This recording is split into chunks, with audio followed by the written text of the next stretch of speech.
हाँ, Fourier series.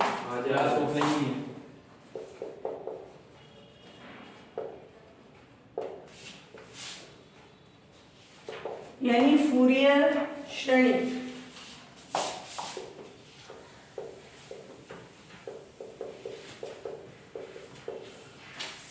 यह पहला है पीरियोडिक फंक्शन, आवर्ती फलन।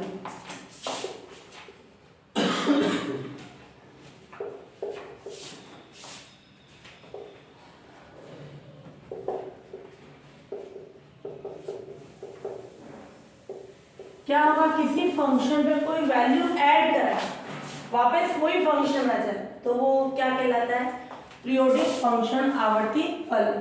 और जो ऐड कराया जाए वो उसका क्या कहलाता है, पीरियड। तो ये क्या कहलाता है, कोई फंक्शन एफ, कोई फंक्शन है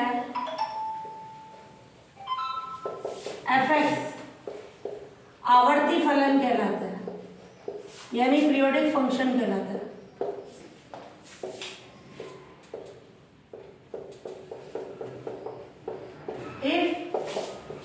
f of x plus t equals to fx। किसी फंक्शन में अपन ने क्या ऐड करा दिया, t, वापस क्या वैल्यू आ गई, वही फंक्शन की। फॉर ऑल x, कुछ भी x, तो ये फंक्शन fx क्या होगा, पीरियोडिक फंक्शन। और t क्या कहलाता है, उसका आवर्तनांक। t को fx का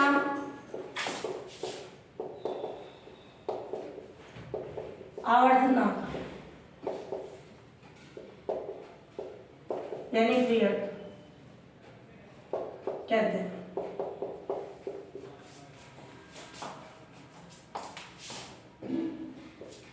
क्लियर। तो t को क्या बोलेंगे, fx का आवर्तनांक यानी t को। जैसे फॉर एग्जांपल अपन ले लें sin 2x या 2 पाई प्लस एक्स, कितना होगा 360 प्लस थीटा। ऐसा पढ़े sine theta, sine 2 into 2 pi plus x,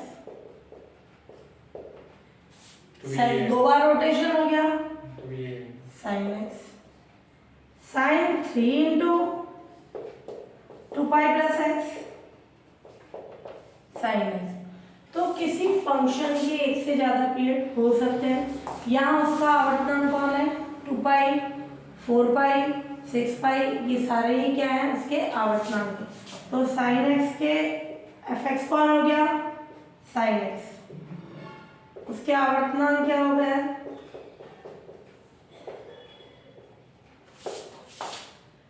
2 पाई, 4 पाई, 6 पाई, इनफाइनाइट तक हो सकते, इवन नंबर्स। ऐसे ही कॉस के भी निकालने से हो सकते हैं। क्लियर। तो आवर्तनांक का मतलब होगा किसी फंक्शन में क्या ऐड कराया जाए कि फंक्शन की वैल्यू नहीं बदलती, वो फंक्शन कहलाता है आवर्ती फलन। और टी उसका क्या कहलाता है, आवर्तनांक यानी पीरियड कहलाता है।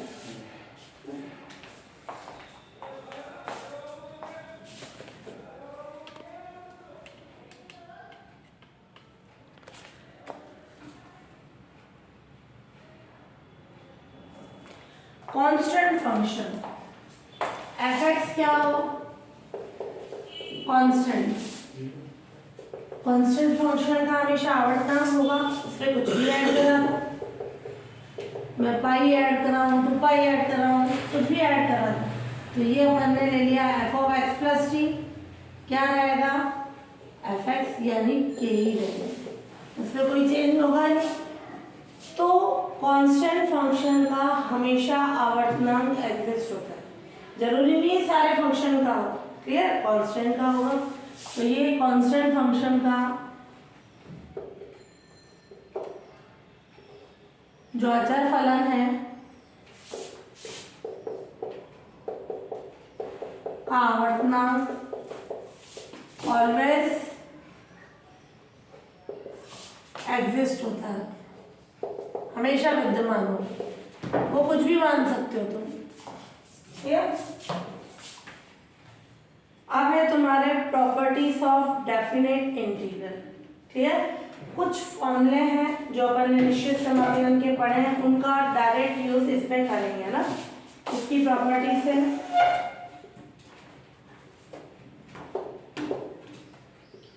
Properties of definite integral.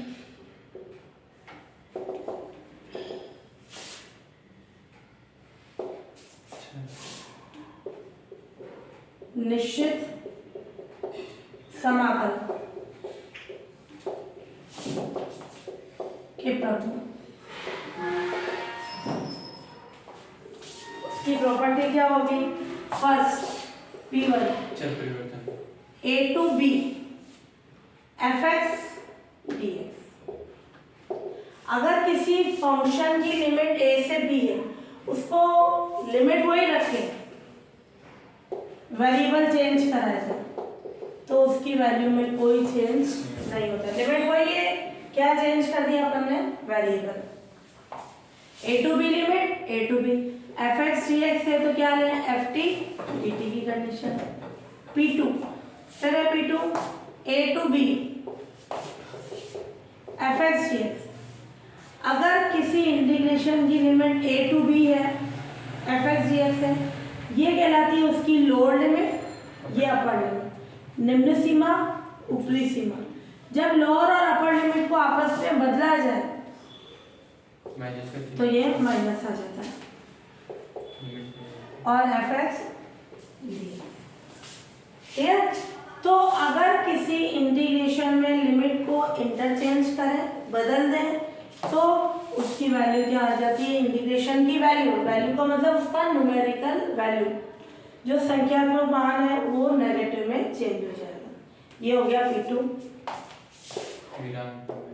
फिर ले P3, P3 ब्रेक कर ले, A to B fx dx। Clear? ये कंडीशन है। अब अपन देखें इस A और B के बीच में कोई नंबर है C,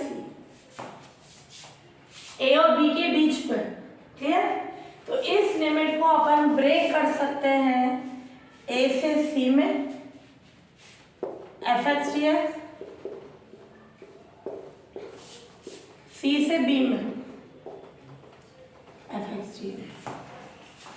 क्लियर? तो A और B के बीच में कोई नंबर C है तो ब्रेक कर, जरूरी नहीं एक नंबर, एक से ज्यादा भी हो सकते हैं। जितने नंबर होंगे उसके अकॉर्डिंग इंटीग्रेशन। मान लो दो नंबर है C और D, तो A से C, C से D, D से B आ जाएगा आंसर।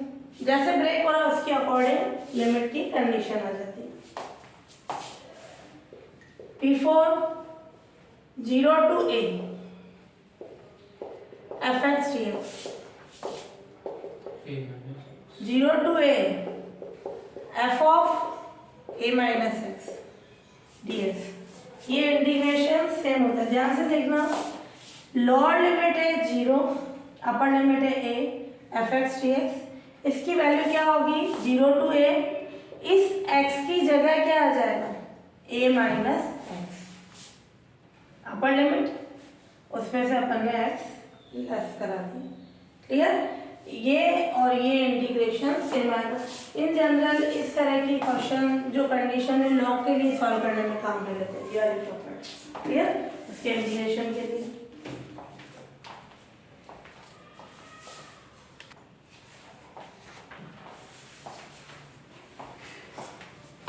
फिर है अपने P5 minus A to A, negative से पॉजिटिव fx dx,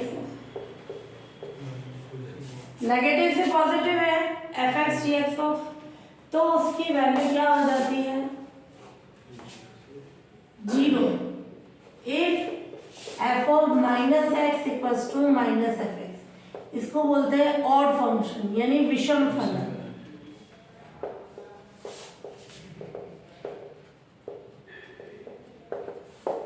कैसे पता चलेगा विषम है? फंक्शन में x की जगह माइनस एक्स रखो, माइनस एफ एक्स आ जाए, ये माइनस एफ ऑफ एक्स, जैसे एफ एक्स एक्स है वैसे तो पता चल रहा है उसकी पावर से ऑड है। साइन और कॉस हो, उस पर कैसे पता करोगे?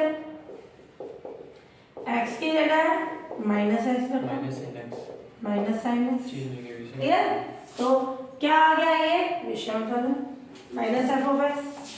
तो अगर नेगेटिव टू पॉजिटिव है, फंक्शन ऑड है, तो डायरेक्ट अपन उसकी वैल्यू इंटीग्रेशन की वैल्यू 0 रखते हैं। And if F of minus x किसके इक्वल है, एफ एक्स, कैसा फंक्शन हो गया, इवन,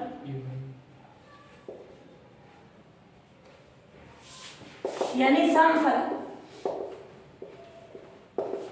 तो फंक्शन कैसा है अपना इवन, तो उसकी वैल्यू आ जाएगी, इसकी लोअर लिमिट हो जाएगी 0, अपर हो ही जाएगी, आगे 2 आ जाएगा। उसको पता कैसे लगेगा ऑड और इवन है? फंक्शन में चेक करके देखेंगे, x की जगह माइनस एक्स रखो, जैसे साइन बन लिया, क्या आ गया माइनस एफ एक्स। और फंक्शन जैसे ये मैंने ले लिया -1 to 1 sine x d x, negative to positive, इसको फंक्शन मानो, x की जगह माइनस एक्स रखो, अगर माइनस एफ ऑफ एक्स आ रहा है तो ये ऑड फंक्शन डायरेक्ट इस इंटीग्रेशन की वैल्यू 0, क्लियर। और अगर इवन आया 2, लोअर लिमिट होगी 0, 0 to a आ जाएगा एफ एक्स डी एक्स, तो F of minus x F x होगा, यानी इवन फंक्शन होगा, तो ये कंडीशन आ जाएगी, डायरेक्ट यूज करेंगे। तुम करना चाहो तो इससे भी कर सकते हो, बट इसको इजी वे में सॉल्व करने के लिए अपन इस प्रॉपर्टी का यूज करेंगे। प्रॉपर्टीज हमेशा क्या होगी, इंटीग्रेशन को इजी सॉल्व करना है तो काम में लेंगे अपन। P6 0 to 2 F x d x, किसी इंटीग्रेशन में लिमिट 0 से 2 है एफ एक्स डी एक्स से 2 बाहर आ जाएगा। If F of minus x यानी ऑड फंक्शन तो 0, और इवन फंक्शन है, if F of minus x किसके इक्वल है, एफ एक्स, तो 2 बाहर आ जाएगा, डबल हो रहा था, 2 बार 0 to a F x d x, clear. ये कंडीशन ले अपन, इसमें सॉरी ये ऑड इवन से नहीं करके तुम ये वाला कॉन्सेप्ट पढ़ना, F of 2a minus x क्या आ जाए minus f x, F of 2a minus x F x. Odd even से नहीं करके अपन ये वाला कॉन्सेप्ट ले रहे हैं जो P4 वाली कंडीशन, x की जगह क्या रखे हैं 2a माइनस एक्स, तो 2a माइनस एक्स रखे हैं तो कितना आ जाए माइनस एफ एक्स, क्लियर।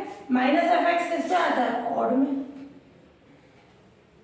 ये आ जाए तो 0, और इवन वाला कॉन्सेप्ट यानी F of 2a minus x वापस वही फंक्शन आ जाए तो अपना 2 0 to a F x d x हो जाएगा। इसमें इवन ऑड से करना, इसमें इस लिमिट की कंडीशन से अपन चेक करेंगे, फंक्शन में माइनस आ रहा है 0, प्लस आ रहा है तो 2 बाहर आ जाएगा लिमिट से।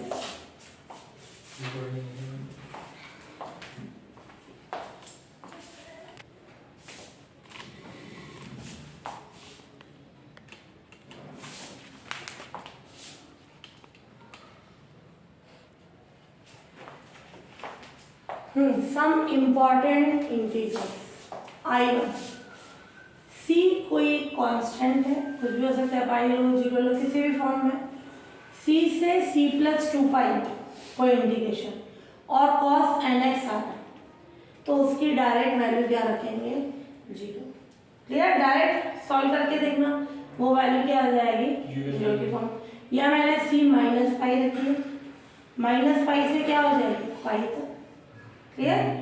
cos nx dx 0। सेम ये कंडीशन I2, C से C + 2 पाई sin nx dx हो, वो भी कितना होता है, तो चाहे cos हो sin हो दोनों की वैल्यू क्या हो जाएगी 0, सिंगल है। अब थर्ड है C से C + 2 पाई sin nx dx, sin mx sin nx dx, इसमें 2 कंडीशन होगी, m और n सेम हो, m और n अलग अलग हो। जब m और n अलग अलग है नॉट इक्वल तो किसकी कंडीशन आएगी 0, क्यों? क्योंकि m और n नॉट इक्वल होंगे। मैं 2 से इनटू कराऊंगी, 2 sin a sin b का फॉर्मूला आ जाएगा cos a minus b minus cos a plus b। cos और दोनों cos की फॉर्म आएगी, ये वाला इंटीग्रेशन आएगा तो डायरेक्ट वैल्यू चाहिए। तो m और n अलग अलग है, डायरेक्ट वैल्यू क्या होगी 0। और m और n सेम है तो उसकी वैल्यू क्या हो जाएगी, कुछ भी वैल्यू हो m और n सेम हो उसकी वैल्यू किस फॉर्म पे आ जाएगी, पाई की फॉर्म में। क्लियर?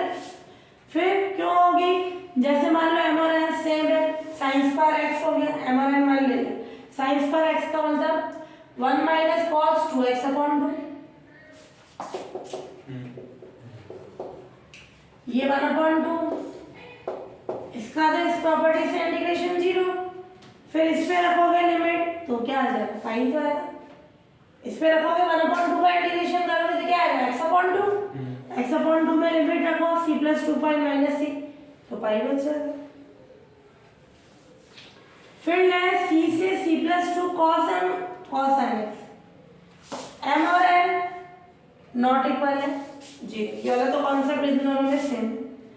अब m और n क्या है अपने पास, इक्वल तो है but not equals to 0, not equals to 0 में ये वाला कॉन्सेप्ट आ जाएगा। और यहाँ m और n इक्वल्स टू 0 है तो क्या आ जाएगी कंडीशन, cos 0 कितना हो जाएगा 1, m और n 0 ले रहे हैं, ये 1 इसका इंटीग्रेशन करोगे तो क्या होगा 2 पर।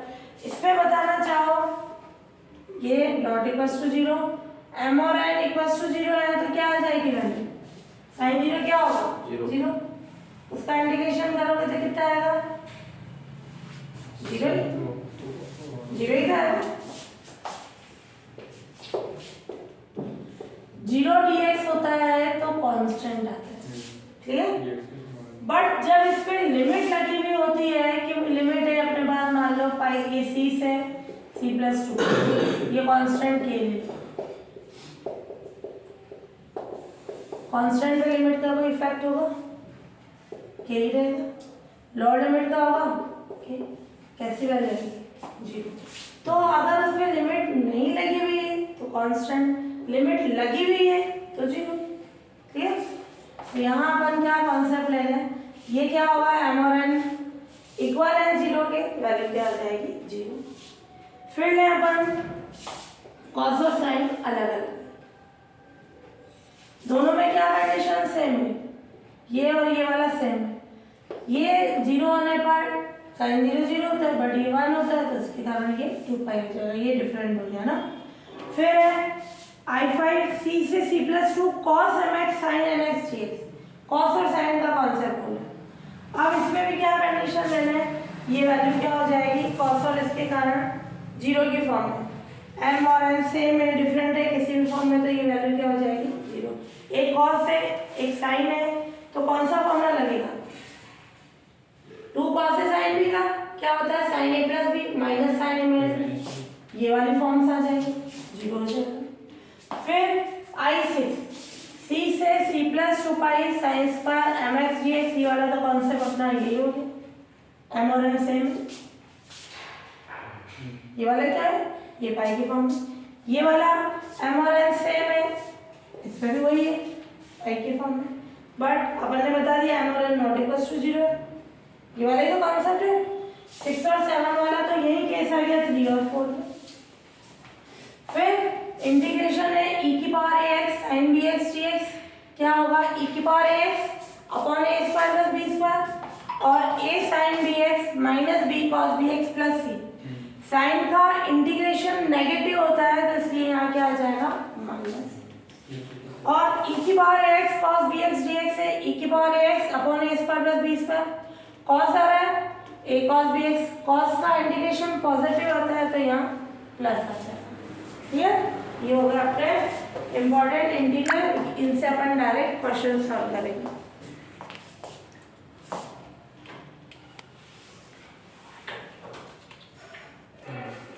Fourier series let function fx, इसकी डिफाइन पूछते हैं ना, x greater than minus pi से लेस देन पाई, कोई फंक्शन है उसकी लिमिट है x की वैल्यू -पाई से पाई के बीच में है। कोई फंक्शन है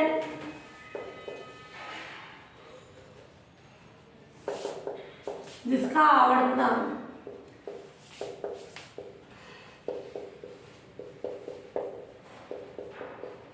जो उसका पीरियड है वो कितना है 2 पाई है। क्लियर? और इस एफ को इस सीरीज की फॉर्म में लिख सकते हैं।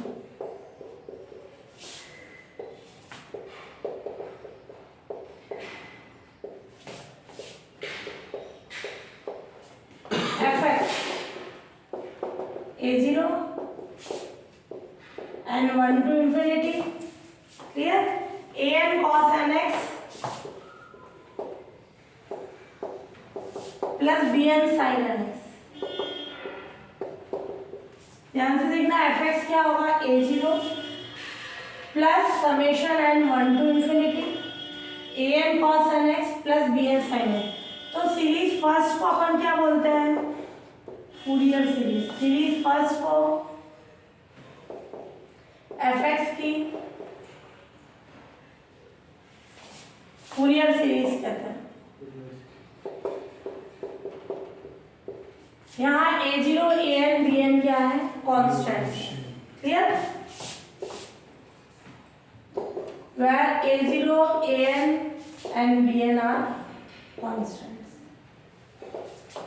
a0 फिक्स होता है 1/2 pi -pi to pi fx dx।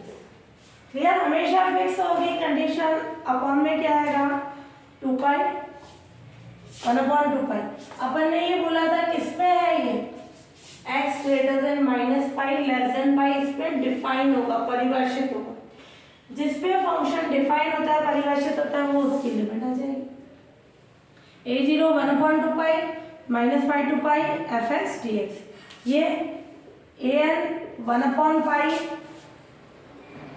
-Pi to pi fx cos nx dx। किसके लिए आ रहा है an cos के लिए cos की फॉर्म में आ जाए। an किसके साथ क्या मल्टीप्लाई है cos, तो यहाँ an की वैल्यू फाइंड करने में क्या आ जाएगा cos। बट ये ध्यान रखना यहाँ 2 पाई है यहाँ क्या होगा pi. bn 1 pi -pi to pi fx sin nx dx। इसके साथ क्या मल्टीप्लाई है bn के साथ sin, तो ये किस फॉर्म में आ जाएगा sin के फॉर्म में। ये आ गया आपके पास a0 an bn।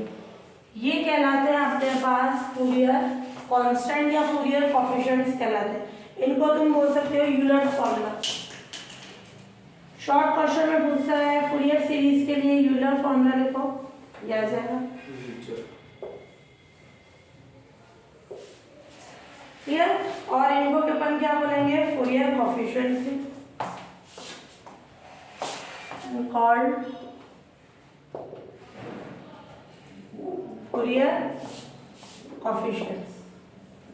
फूरियर के जो गुणांक है वो a0 an bn है। शॉर्ट फॉर्म में डेफिनेशन फूरियर सीरीज की पूछते हैं, यहाँ तक लिखो।